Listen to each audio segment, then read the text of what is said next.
And I was totally banking on you doing that. Oh, that's annoying. I was not banking on that happening. Okay, I'm just gonna go for 14 damage here. Well, hopefully 14 damage. Oh, yeah, you are getting very annoying. I don't like you anymore. I never liked you to begin with, but I dislike you even more now.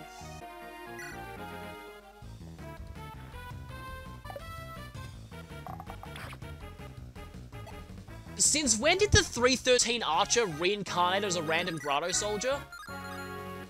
No, really, since when did he reincarnate as a random Grotto soldier? This guy, I really, really, really hate you now. I'm gonna javelin you in the face, and you're probably gonna dodge again. Congratulations! You are now so infuriatingly good that— What?! Thank you! Oh my— Okay! That guy is officially in my Hall of Fame of irritating enemies.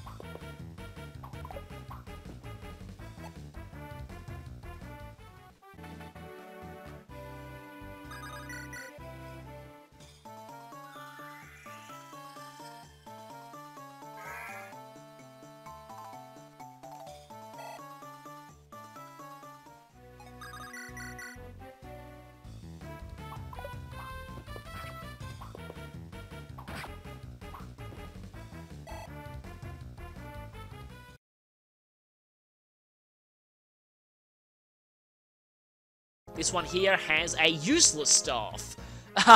So, yeah, silence. Silence in this game is almost as useless as the sniper sure strike skill. It's really terrible. I'll tell you why once we actually get to it, but it's hilariously bad in the GBA games.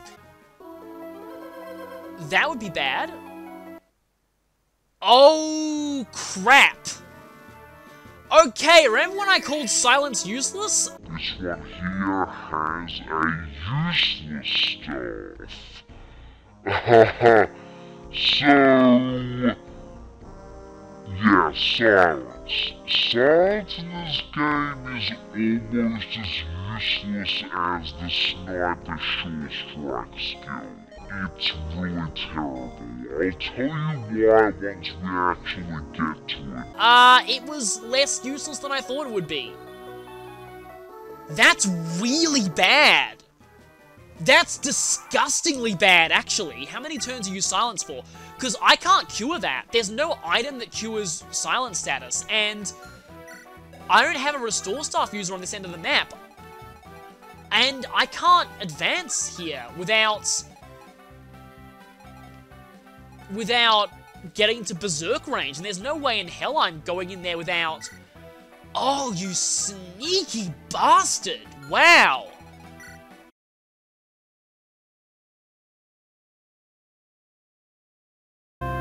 Okay, let's just test out what the second village does. I haven't actually done this in my own time.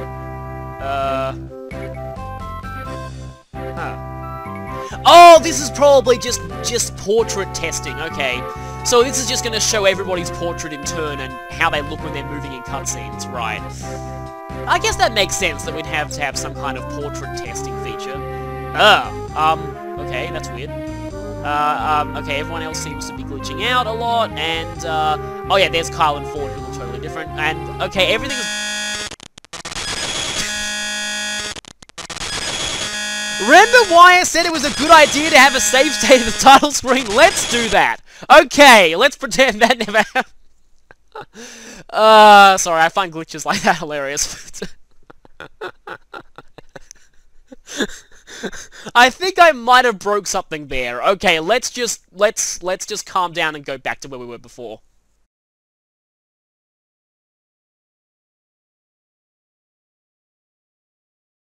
Ross becomes a complete powerhouse in the strength department once he's trained. though his main weakness is his relatively shaky speed growth. His speed is better than a certain other fighter we'll be getting in this chapter, but it's still very unreliable. You want Ross to gain a few points in speed over his 10 trainee levels. Depending on how good his speed gets, Ross can become a total monster, but if he gets screwed in that department, he'll just be hitting things hard without really doubling very much. But anyway, more Ross axe throwing. I love this hatchet, it's so accurate. Okay, ooh, no speed. And Ross levels up again! And luck. That's okay. And that was enough for a level up. Just barely, though. I would appreciate more strength or speed, but this is still fine. Spearing is dropping off a little bit, but Ross is still leveling up pretty well after every kill. You are gaining luck every level up. This is ironically not very lucky. Well, gaining defense is rare for him, I'll take that. Sometimes I have Ross at level 10 before this chapter even starts, but... Or at least I get him to level 10 during this chapter, but I like to have him at level 10 right before the next one.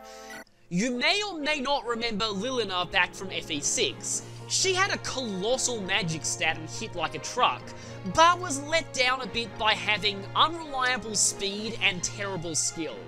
Lute is essentially Lilina with neither of those issues.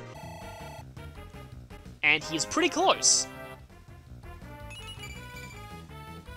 No speed again, but strength is fine. And there's level 10. At this point, do not fight anymore with Ross. It's a complete waste of experience. At this point, they're pretty much a guaranteed level up. Okay, she made up for that there. The hatchet's great accuracy makes it a pretty good weapon overall, even after Ross promotes now. Please, speed.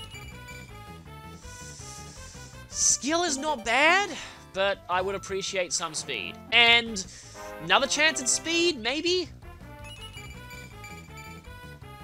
Not really. I mean, those level ups are not bad, though, so I'll take it, but... That's speed, though.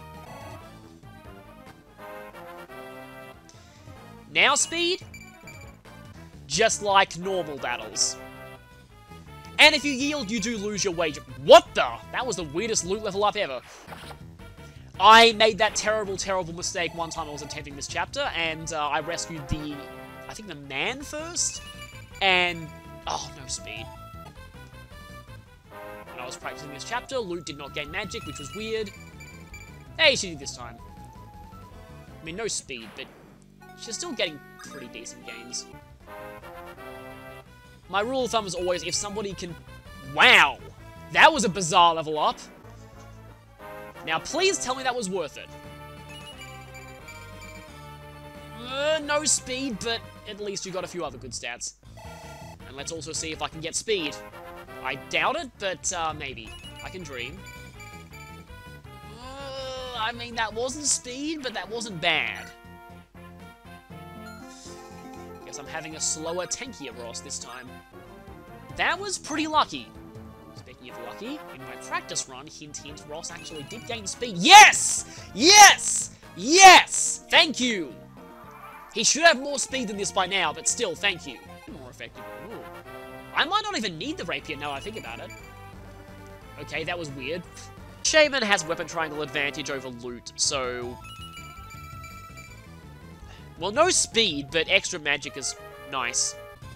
Now, I'd appreciate speed here too, but I'm not going to count on it. Thank you! Okay, that's a great level up. But yeah, here's a case where often your best mage killers are other mage... Oh, you didn't double. Oh, right, because of the fire tome! Lowering your attack speed by 1, and you're not getting any speed there, which is a problem. If this is also speed, then Ross's luck has officially turned around. It wasn't, but he ironically gained luck. What is it with high 70 hit rates and being cursed for me? I'd appreciate more speed, please. It's like Ross has transferred his speed growth curse to Lute. Being both promoted and a boss, this guy gives a lot of experience. And speed! Yeah, it's official. Lute's speed curse has been Ross's speed curse has been transferred to Lute. That way I stay out of Amelia's range. Please speed. Twice in a row, just a resistance level up. This is not boding well. And now, we begin... That wasn't awful, but no speed. Now, this time...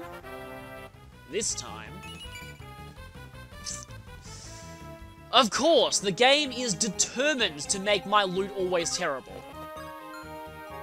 But the thing that I wanted to talk about is... Ross not gaining speed, no. But yes, Geb's now down to 4 HP, and this only took about 1 minute. It didn't really take that long, except that loot missed twice more, and didn't gain speed on a level up. So, yeah, that's irritating. And I guess loot can finish you off. Once again, getting her one step closer to not gaining speed again. Now I'm gonna have to... Well, moment of truth here. No speed. I'm gonna have to speed wing, aren't I?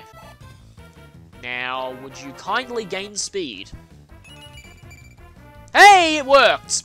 Still not gonna be enough, but I guess it still kinda worked. Nice double dodge, though.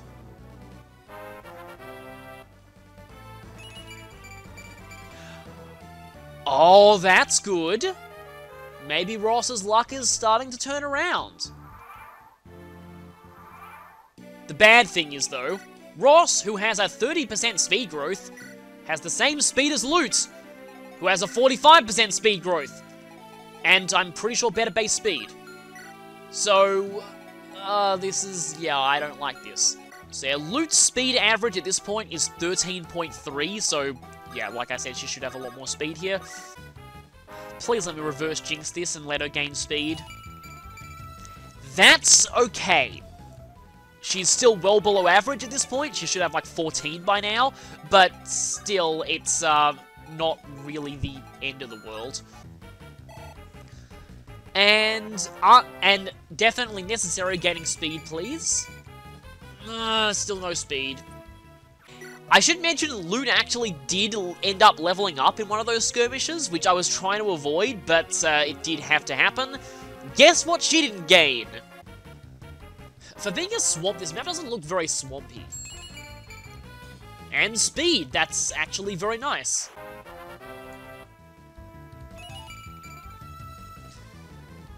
Of course, in an off-camera practice run, Loot gained magic and speed on a level up in this chapter, so yeah. Alright, I was up for level, good.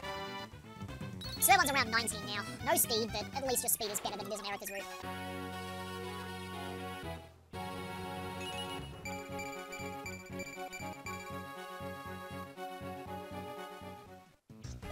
That's good. Now Loot is finally ready.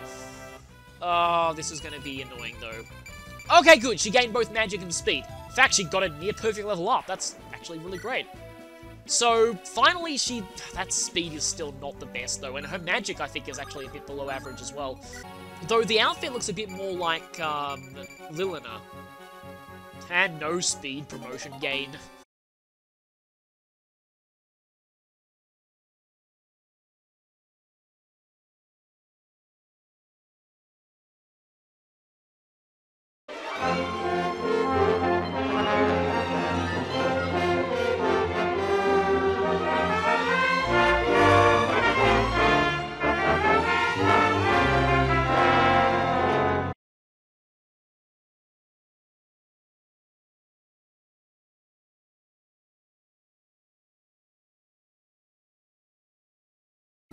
If you have, like, let's say a Jolteon or a Flareon, Fire Blast especially, but Thunder as well, these are very strong moves for this point in the game, so I'm actually going to go ahead and buy Fire Blast for Flareon.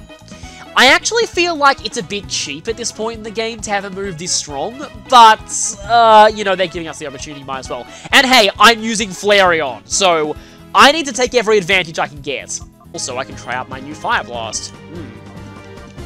But yeah, none of the Shadow of Everyone problems you're forced to fight. The boss at the end of the taken over Phoenix City, though, is very, very dangerous, and you actually will need to be as high level as you can be for him. So, I actually would recommend fighting everyone. I mean, it might not KO, but still, 120 power this early in the game.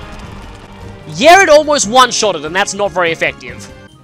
And, you know what? There's a healing point right behind me. I'm just going to Fire Blast you again. Getting pretty lucky with my Fire Blast hits, though. I'm surprised. And I will Fire Blast you. You don't have Light Screen up. Hey, I've hit 4 for 4 Fire Blast. That's pretty impressive by my standards. Wow, 5 for 5 with the Fire Blast here. I'm getting really lucky with this. See, normally I don't like using Fire Blast in competitive. I said this back in Coliseum because I have terrible luck with Fire Blast. Weirdly, I have more luck with Hydro Pump than I do with Fire Blast, and Hydro Pump has 5 less accuracy. As well, one thing on the field is weak to Fire Blast. Might as well Fire Blast that thing. Even. Wow, I have hit every Fire Blast so far. I guess Flareon really wants to prove that it isn't useless. I am getting surprisingly lucky with Fire Blast here. Maybe Phoenix City is...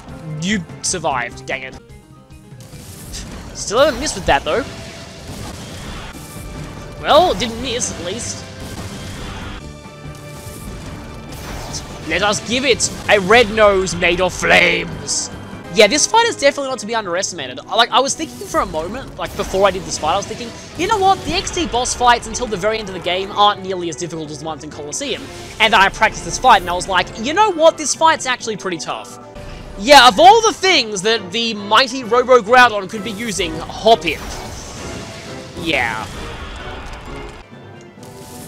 And have I ever missed with Fire Blast so far? I'm really surprised. Usually I would have missed a lot by now.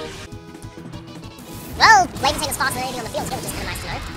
And I don't really want to waste a Fire Blast on this Hoppip, but I can, I guess.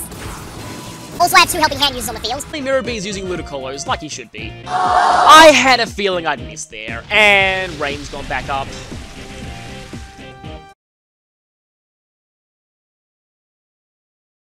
After this is... Oh, hello.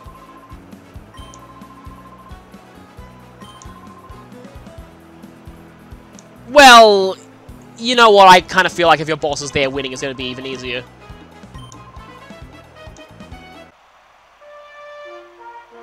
The font's different too. But yeah, this was an actual Coliseum that you could play in battle mode. Oh, wow, it's already Mirror B. Well, that was quick.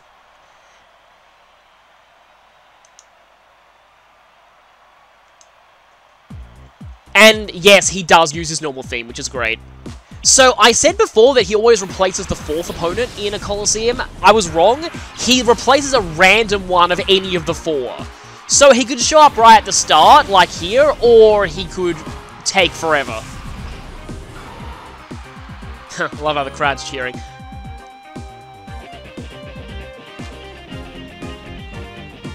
Really? I did not know your levels spiked up that quickly. Unless Welcome Tower is all 40. Oh no. I didn't... I didn't expect you to be this high level.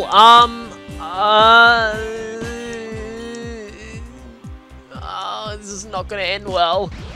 Because in the nose parts, it's still gonna be, like, level 25 or 28 or whatever it is, but... Oh, this is not good. This is really bad. This is even worse because you have super effective moves against Breloom. Oh, this is really, really, really cool. I have... Is he lower leveled in the other Coliseums, or... I have no idea. Fine. I don't even know what's going on anymore. Oh, that's not good. Oh, and you have healing too. Of course you do. Helping Hand sacrifice, I guess? I need to get to, well, 3 level 40s and then 1 Shadow. I mean, I can use items, but still. Uh-oh. Oh, that's bad. Well, I survived it at least. Don't, Huh, the Lombre's faster. That's kind of weird. Well, I'm kind of glad you took them down and not the other one. This was not what I expected at all. I did not know that his level would go up this much in such a short span of time. Well, I guess we know that you don't have Swift Swim. That was Helping Hand boosted. I could try and put everything to sleep, but I don't know if that will be helpful or not. Okay, I'm likely to get Waterfalls and or Giga Drain, so... Both my remaining Pokemon are weak to one of those 2 things. Of course we get a critical. Well, at least you survived that. Well, someone's probably gonna faint here. This was a complete disaster. I really should not have done this.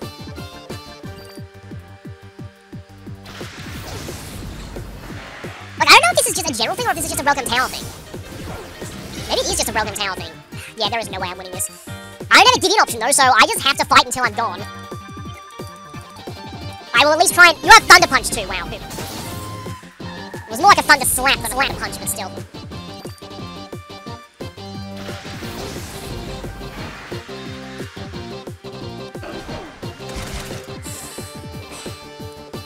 Of course you're gonna... And if you're targeting Sharpedo, you're gonna regain a ton of your health. Of course you are! Yeah, I'm not even gonna get one of his Pokemon down. Question is, will Fire Blast or Shadow Ball do? Well, probably Fire Blast, but it's not gonna matter, is it? No, it isn't. Wow.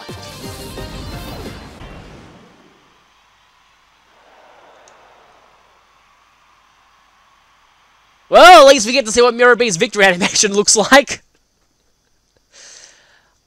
Yeah, I completely ate my words. And we descend the elevator in complete shame.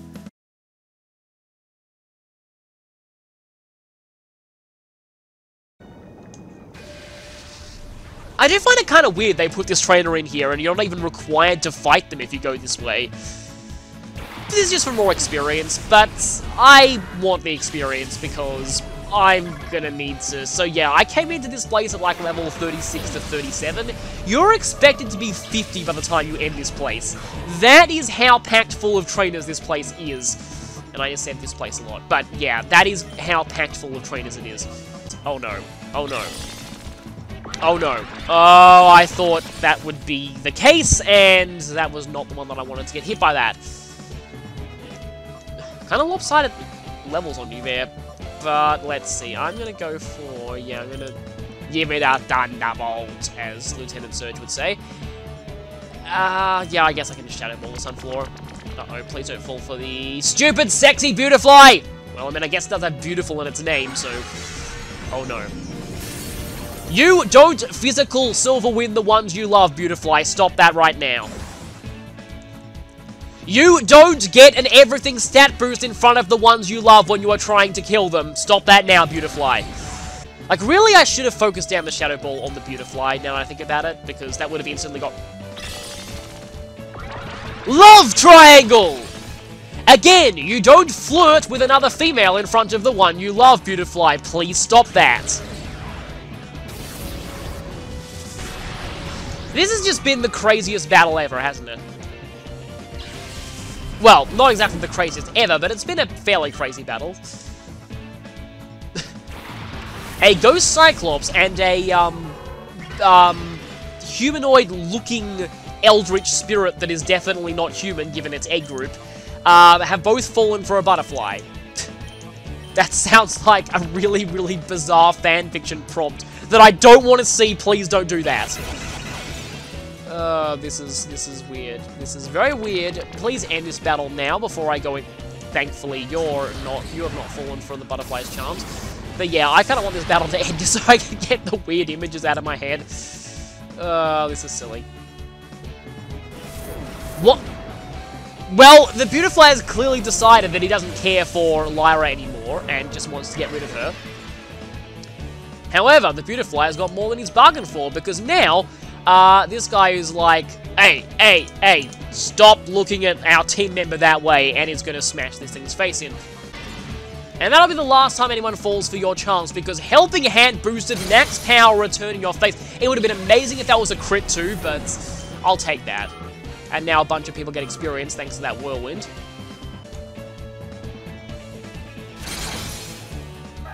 There we go! So ends one of the silliest battles I've ever had in this entire playthrough. That was... I'm glad that I got that on camera, because that was amazing. That was really amazing. Thank you so much, Chase and Nalax, for that. I'm not angry at all. I'm glad that I got to witness that hilarious battle.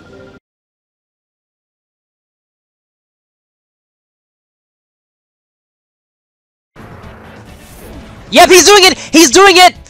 Ladies and gentlemen, I present to you the worst animation in all of these games. Bounce.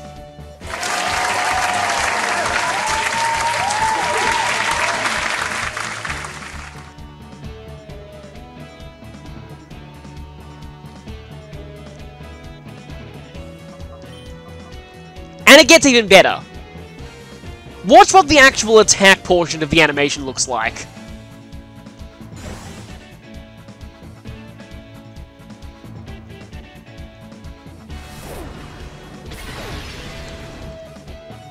So, to start the attack, the Pokemon just slowly rises up in the air and stands in midair. To actually attack, they do their standard physical attack animation standing in the air. That has got to be the laziest animation in this entire game, and thankfully not many Pokemon learn Bounce, but it's still really hilarious.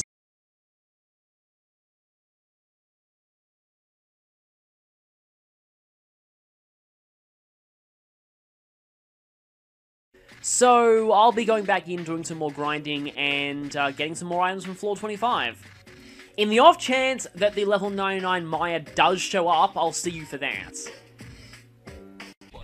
Yes! It showed up! It showed up! It showed up! It showed up! Only my third pass through this area, too. So, this is the Indolent Maya. Give me a sec. I'll scan the target. It very well could kill me.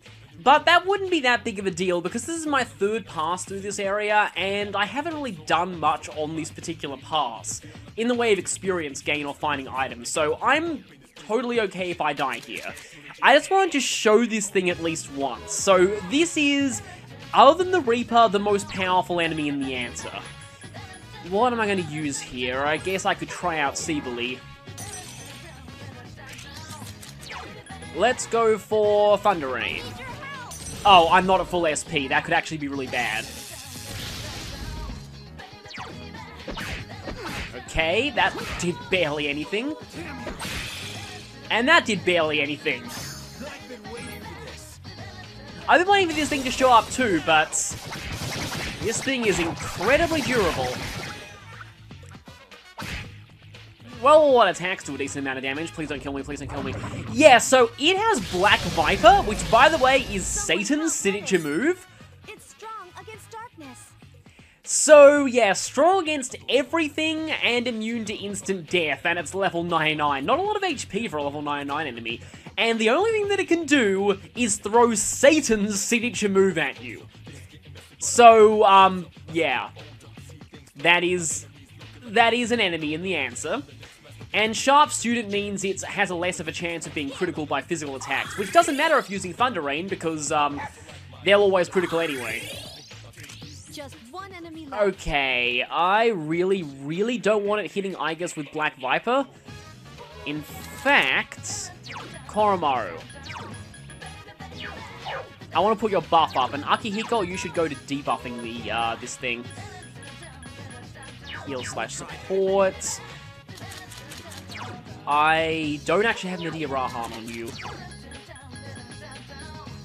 Koryu has Mediarahan, right? Yes, yes, Koryu does. I'm actually going to go ahead and switch to this. It feels like I'll probably be able to take it out with all-out attacks. Hopefully. But as you can see, all-out attacks are really the only reliable way of dealing damage. It takes barely any damage from everything else. But buffs and debuffs should be effective here. Primarily debuffs. And there's another Black Viper. Which did considerably less thanks to that attack debuff, which is good. And I'm just so glad that I healed Igus because I really didn't want her, getting hit by... Yeah, Black Viper probably could have killed her at that level of health she was. So, yeah, now Koromaru can go off heal/support, you just do whatever. And I'm going to switch back to Seaberly. And just go for more Thunder Rain.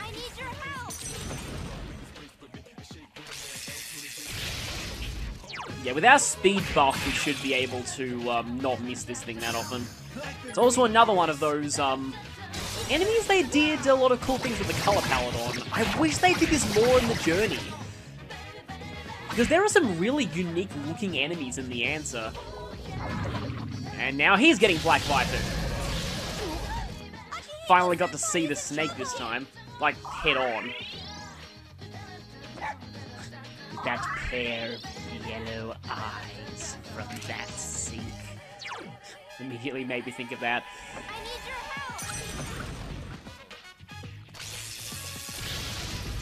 And at this point, we're pretty much doing the Reaper Light strategy. I've been waiting for this. Yeah, Akihiko unfortunately has to be the one to knock it down because this thing is going third. So he's not going to be debuffing while we're doing this. Let's go off rush. Really? They can run? I had no idea it could do that. That was a giant anticlimax. Thank you, Atlas, for designing an enemy that is insanely difficult to find and can run.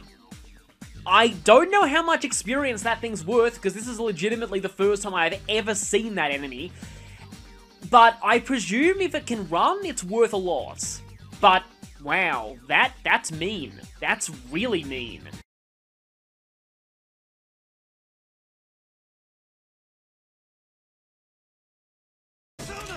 Now, Akihiko's Gigantic Fist is really annoying because it has an absurdly high crit rate, like that. I won't hold back. It seems like even without Rebellion or Revolution up, he just crits you all the time with that skill. So yeah, Akihiko also has a few other weird tricks, like Mind Charge Megadola on for some reason. He also has Power Charge, so I'll be putting up the attack mirrors if he does that. And other than that, he's pretty standard, except that he only has one debuff, thankfully, not all of them. And he loves to crit you. A lot, especially when backed up with this. And he should be down now. I'll be glad to have this fight out of the way. Because this one makes me nervous with how often they tend to crit you. And a lot of experience out of that. And from that we get a level up on Trumpeter, who's probably not going to be all that useful. Well, I have Norn, I don't really need this. Let's try my luck. Excuse me for one moment.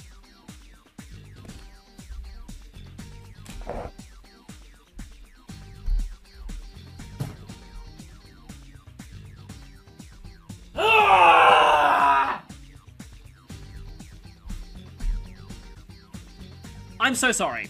I'm so sorry. That would have been so much more useful if I got that before that fight.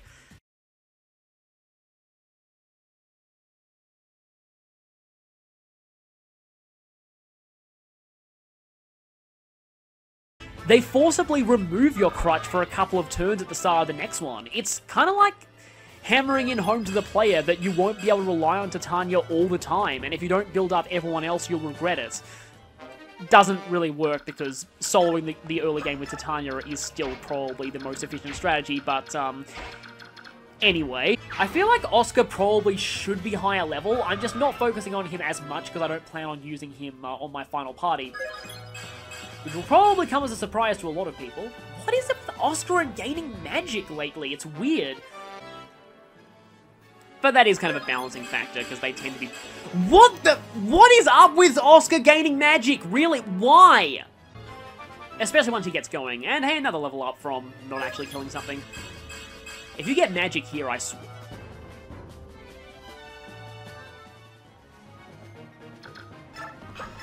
I don't even know what's going on anymore.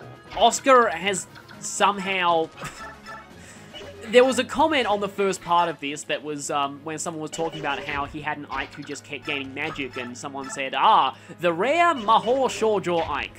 But in this case, it's the Mahor Shoujo Oscar. Another level up.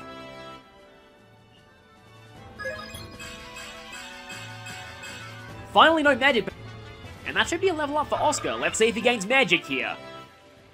It's only a 20% growth too. Of course. Because why wouldn't he gain magic? Because even with shoving, he's not going to be able to get there, so let's just do that.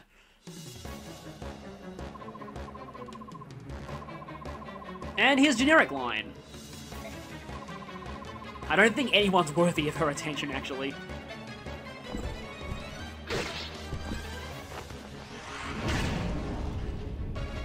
But this guy is kind of just a crash course in why enemy... Oh, finally counter! Which actually killed you, okay then? Counter actually made a difference for once! I never thought I'd see the day! Okay then! For my first activation of counter in this whole playthrough, that was actually pretty good.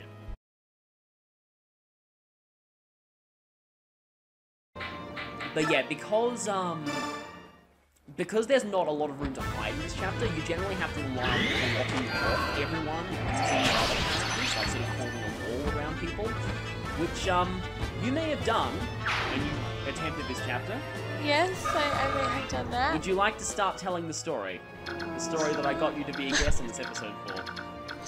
Well, so, yes, a thing happened when I played this chapter. How old was I? I don't know how old I was. I was quite young. A pretty young teenager when I first played this.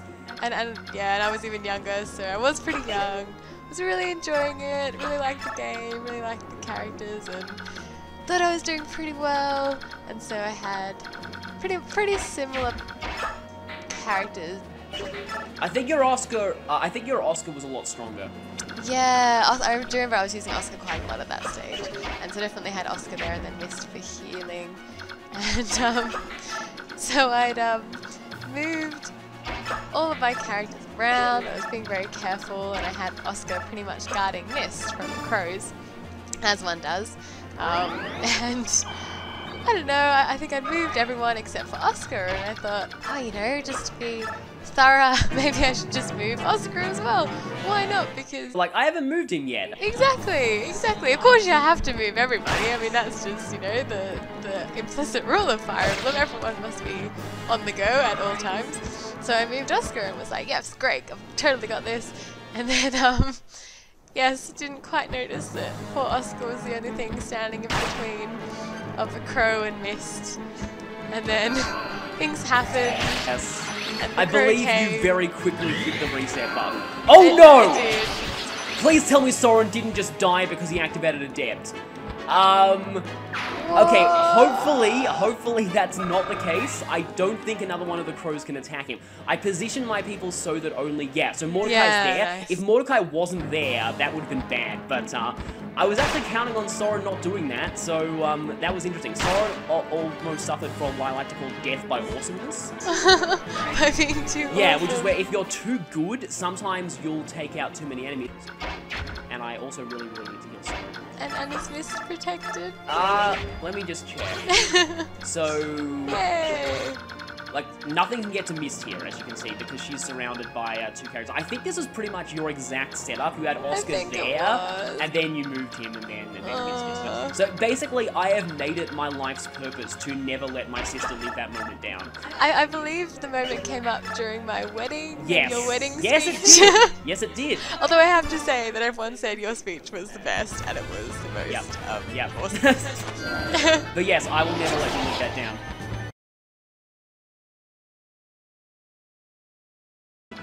And now it's time to talk about this guy, Grommel, otherwise known as General Boltax. He's a meme in the Japanese fandom, and this is why. So firstly, he has a Bolt Axe, which is a magical weapon, which is not exactly the best for a Wyvern Lord to be using. 16 magic is not bad, but still. 26 attack, I've seen, like, a lot of footage of Rice taking no damage from this guy. Also, he has the Resolve skill, which is normally one of the most broken skills in the game. When he's at half HP, he'll have his strength, skill, and speed multiplied by 1.5 times. Here's the slight problem. The Bolt Axe is a magic weapon, so the strength multiplier does nothing. So, really, all Resolve does is make this guy harder to double. But the real reason why he's such a meme, you'll be seeing hopefully on the first turn, because this can happen on the first turn. Now, I find the best way to do this is Tanith with the Sonic Sword, but Jill can do this too. Like I said, she needs to get lucky with Adept though. Later. So the boss will be moving second, and he has a lot of interesting special boss conversations. He has a really good one with Ike, which I'll definitely be loading for. He also has a good one with Tanith. He also has one with Ha, one with Taroniu, one with Jill, but it's not really all that great. Jill doesn't even speak in this. So, I need Adept. Come on, Adept. No. Come on. Okay, this needs to hit. Thank you. Okay, I think I got it. If everything goes to plan, this will be totally worth it. Trust me. Yes!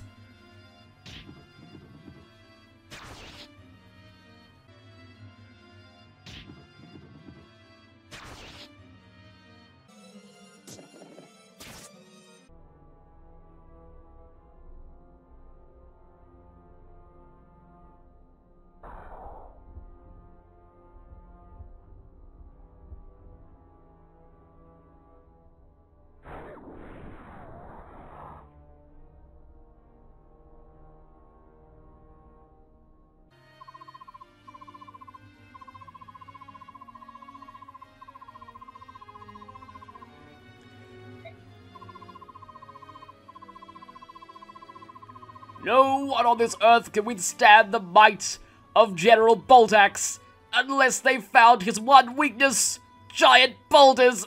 Ah!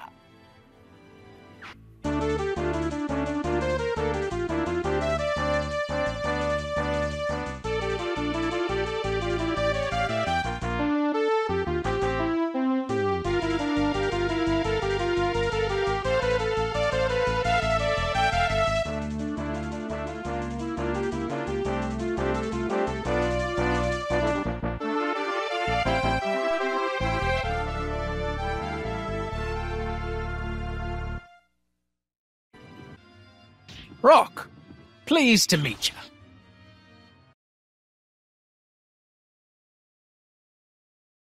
Okay, please don't get Luna here.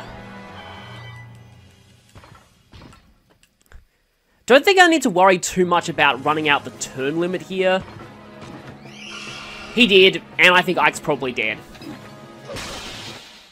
So I have to redo Chapter 27, isn't that brilliant? I need him to attack me, not get Luna, and then I need to crit him twice with Adept. That's pretty much the only way I'm doing this, or... No, I need to crit him twice. So, yeah, I pretty much just gonna stay here and hope he doesn't Luna me.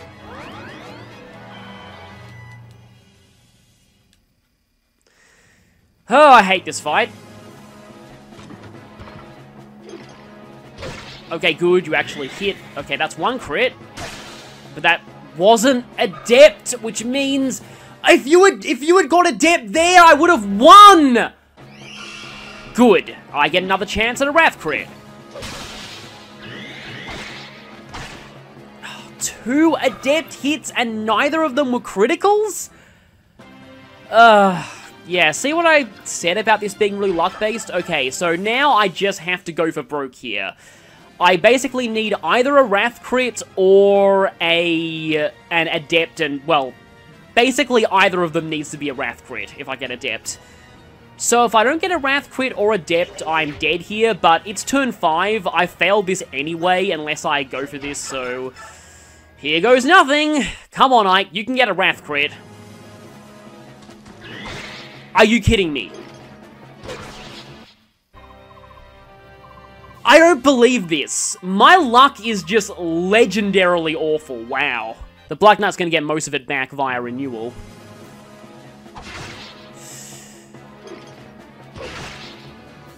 Okay, I may actually need a Wrath critical here, depending on how much... Yeah, he recovers more than 3. I need either Adept or a Wrath critical. So, yeah, it comes down to pure luck. Let's see how this goes. Oh, please let me actually do it this time. Okay.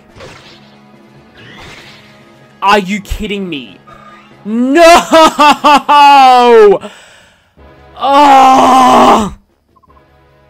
If I had got a Wrath crit or Adept, I would have won there. I was so close. Oh my... Oh, I've spent like 4 hours today on this.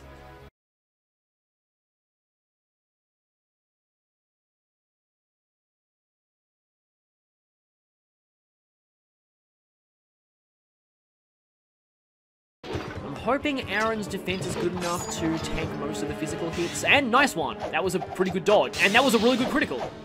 Even though... Ah, that was a shame. That could have been really awesome if that had hit. Expected to level up from Meteor, honestly. Nice dodge there. Aaron's being pretty good at dodging here. Really? I can't double an Armor Knight with a Steel Lance? Huh. That's kind of strange. Wow. Aaron is turning into a complete monster at this point. That ledge is starting to get very crowded.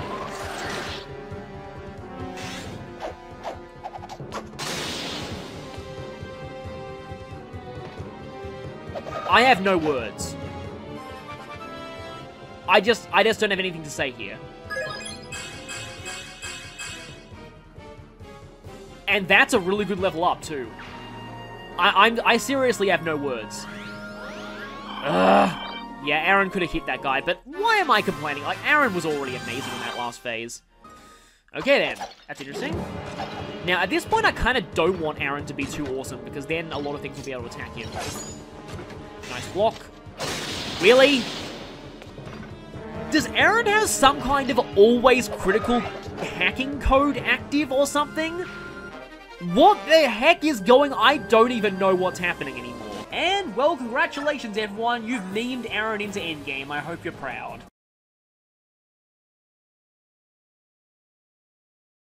It's nothing. I'm needed elsewhere. Keep them engaged until I return. Also, fun fact, also there's this guy, I'll talk more about him once I get to the chapter itself, but fun fact, so Zelgius's voice actor in that cutscene, you might recognize that voice if you've played other Wii games by Nintendo, because the voice actor who plays Zelgius in this game is also the narrator of Kirby's Epic Yarn. I declare a cake-eating duel. Yeah. Now you can't unhear that.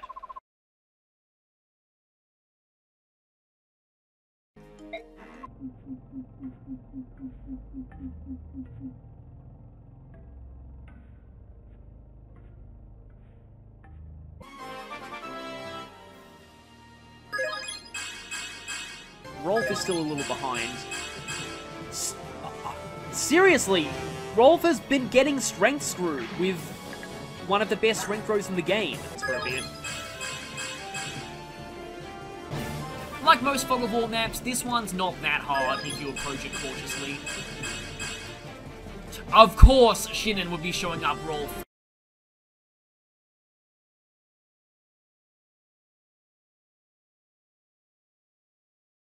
So yeah, that conversation.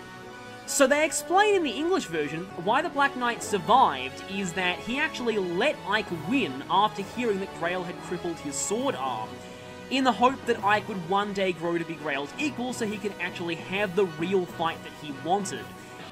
Presumably, due to the Black Knight letting Ike win, he was completely unharmed in that fight, and so he could just warp powder out before the castle collapsed on him. So, the way the Japanese version explains the Black Knight's survival is very, very different.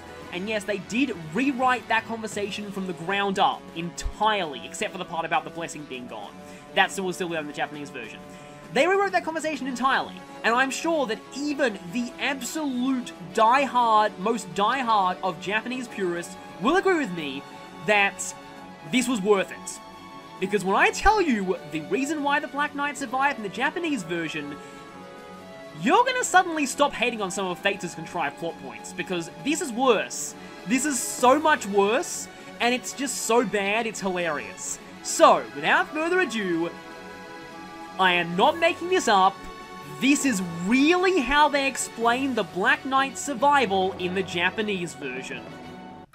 So, the Black Knight, when he teleported to Naruto's castle, his warp powder malfunctioned, teleporting his soul and armor to the castle, but not his body. Because of this, Ike didn't fight the Black Knight at his real strength because his body wasn't there, he was just a disembodied spirit in a suit of armor. That is why Ike was easily able to defeat him. Also, that is how the Black Knight was able to survive a castle collapsing on top of him. But, wait a minute. How did the Black Knight's soul reunite with his body? What happened to his body while his soul was gone? How did the Black Knight retrieve his armor from Nardos Castle after the whole thing collapsed? Because it is a definite plot point, it's the same armor. You can even see the scars on it from his duel with Ike in the last game. And why has Warp Powder never done that in the series before or since? They never established that warp magic works that way in any dialogue.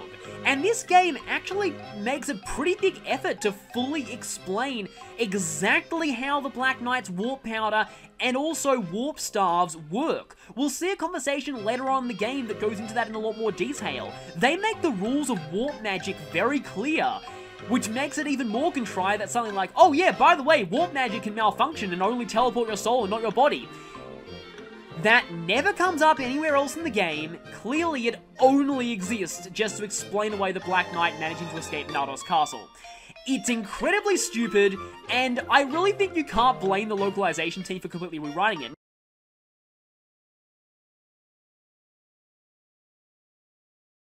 So, it does sound heroic when it's used by your army. Here, this fanfare just gives this massive sense of, oh crap, and 80s are officially cursed in this playthrough, it's confirmed. Yeah, this still works as an enemy phase theme. Really? Well, I guess everyone is conflicted about having to fight the Apostles' army. I'm just gonna headcanon it as that. Enemy biorhythm specifically, but I guess... Wow, my hit rates are just doing terribly here, aren't they? It's a little bit weird that the Dawn Brigade have such an unmemorable... Seriously, what is my luck today? I like the fact there are both Bednion and Crimean knights in this chapter. That's kind of a cool touch.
No, the video did not glitch. I was just stunned into silence by that happening.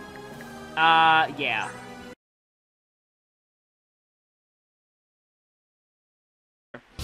And here it is.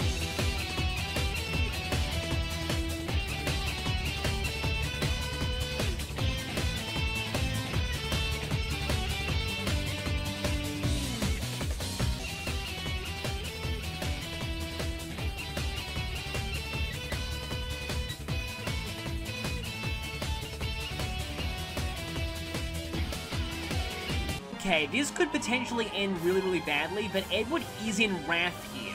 So, that might give him the best chance of facing Mia, even though his hit rate is still not very good. But really, if Mia gets a hit in him, he's probably going to be dead anyway, so let's go for it. Okay, 1, I forgot animations, and 2, Vantage. Well, that was a disaster. Okay, animations on this time. Let's just hope he doesn't get Vantage killed again.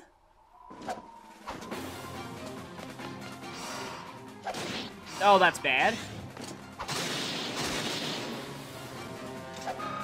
Well, Edward actually got 1 win. That wasn't nearly as epic of a duel as I'd hoped for, though.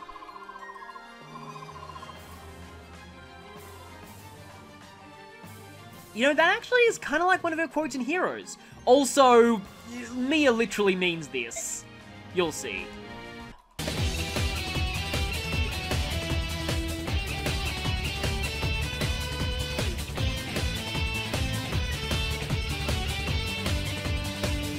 I didn't even give him a chance, but what a time for Mia to get her first Astro.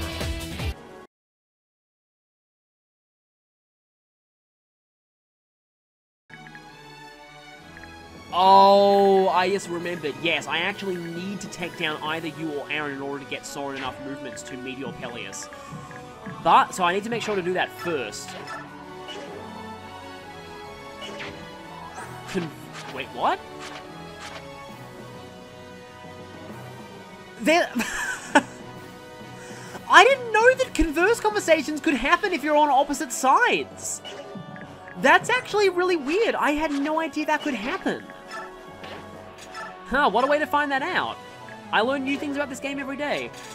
Unfortunately, Jill can't actually take him down unless she does that, but... I'm gonna do that just because it will make things easier for me to attack Aaron with someone else, but, why not?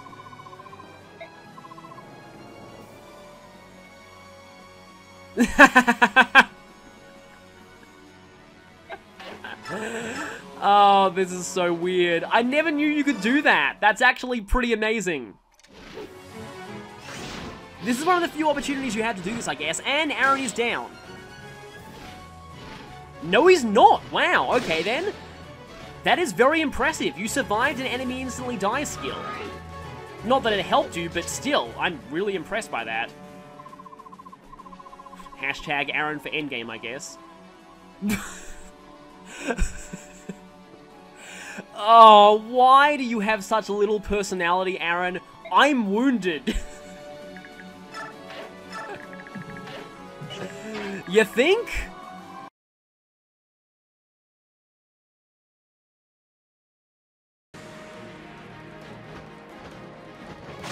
Why did I kill...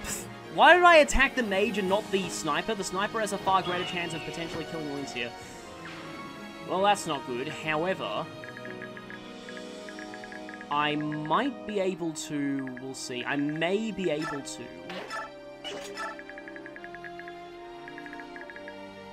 to get Ranulph in there?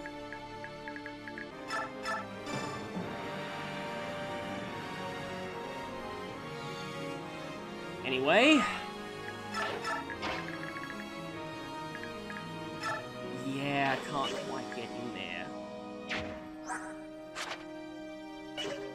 I wonder if I revert Ranulph, if that makes Ranulph a more tempting target for the archer. That's actually an interesting consideration. I mean, you could just critical, because you do have a massive crit bonus thanks to... Although your luck stays the same, so...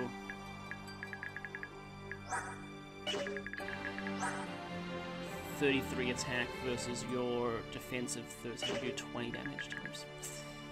I mean, he's probably still gonna go for Alincia. But...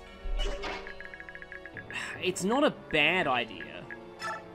It's really stupid, but... Although, does it drop your meter all the way to 0? I guess I'll find out. Okay, stupid strategy. Normally, you never revert manually, but no, it doesn't actually drop you all the way to 0. That's interesting. So, you normally never revert manually, but this could potentially lead to something. But I kind of doubt it. It'd be funny if they actually took the bait. So I guess it's experiment time. And Ulki's going to stay back there, because trust me, there are going to be reinforcements coming from up there. Okay, you get healed. That's not a good sign. He took the bait! Wow! I didn't expect that to actually work. Now I just need to not get 2% criticals. That was funny. I forgot I gave you Quick Claw, but it was pretty useless. That was... Okay, I'm kind of impressed that actually worked. Like, ideal situation is that I get Ike all the way up here, but... this guy still has several uses of sleep left. So I'm gonna go... No, Maureen has exactly as much Not if he's untransformed. I could try that thing that I did back in 4-2. That's actually a decent plan. And now... untransformed Maureen strats.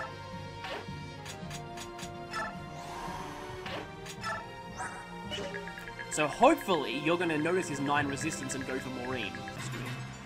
Oh, please, please tell me. Yes! Untransformed Maureen strats worked! Should have done that a turn earlier, actually, but that's great.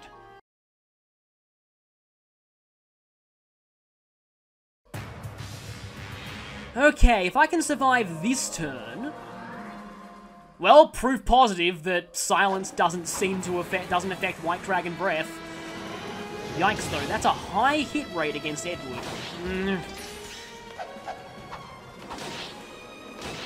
I wish he had something like Ether or Soul, but no.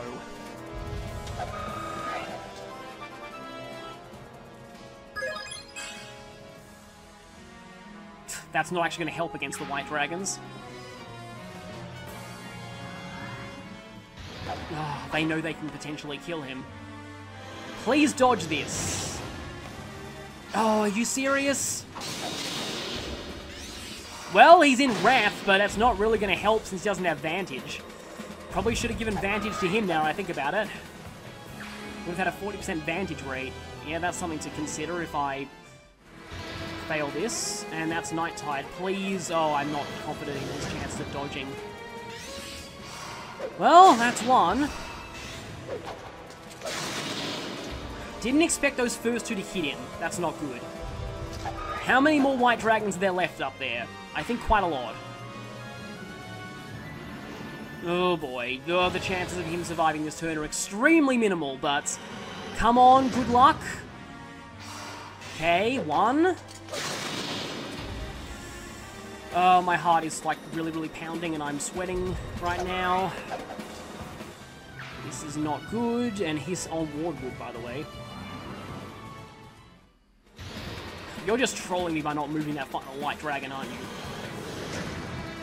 And here's where Nasala, being the most defensively fragile of the Lagoon's world, comes into play. Please don't attack. Ah! You stupid troll. Please dodge. Please dodge. I know his luck's going to run out eventually. Okay, his luck didn't run out then. Because he's just barely on, like, these hit rates are just barely on the cusp of, holy crap, wow. These hit rates are just barely on the cusp of, being lowered by true hit, so...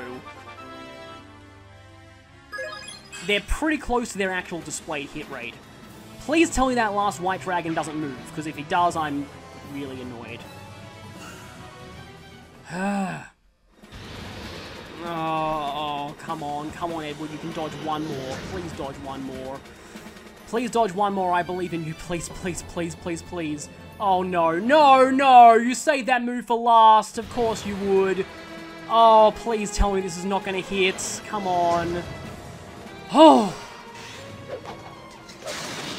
I mean, technically speaking, like, even if this turn goes through, like, I don't deserve to have won this chapter because I shouldn't have whisked that with Edward, but...